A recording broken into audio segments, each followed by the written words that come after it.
এবং সেই বিধানটার জন্যই তো 106 আছে, সুপ্রিম কোর্ট কি বলে দিয়েছে। তার মধ্য দিয়ে যদি দুই একটা আর্টিকেলের কোনো ক্লজ যদি ভায়োলেশন হয়, সেটা তো ওইখানেই কভার করা আছে অনুমতির মধ্যে। এখন যদি বলা হয় যে এখনই তো সংবিধান মানা হয়নি, আপনি সংবিধান করছেন কেন? আমি সংবিধান করছি এই কারণে, যারা বলছে জাস্টিস শাহাবুদ্দিন আহমদকে নিয়োগের সময় তো বিধান ছিল না বলে ঐক্যমত্য হয়েছে, পরে সবাই সেটা ফুলফিল করেছে, কিন্তু সেই রকম পজিশন তো এখন নেই। যে সমস্ত বিষয়গুলো এখনই না করলে নয়, অ্যাড্রেস না করলে নয়, সেরকম কোনো বিষয় থাকলে আবার ঐক্যমত্য হবে।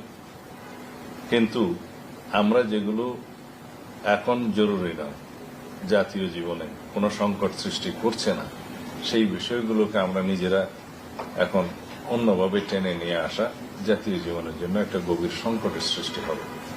তা আমরা চাই না সেরকম কিছু হোক। আশা করি রাজনৈতিক দলগুলো সেটা অনুধাবন করবে, জাতীয় স্বার্থে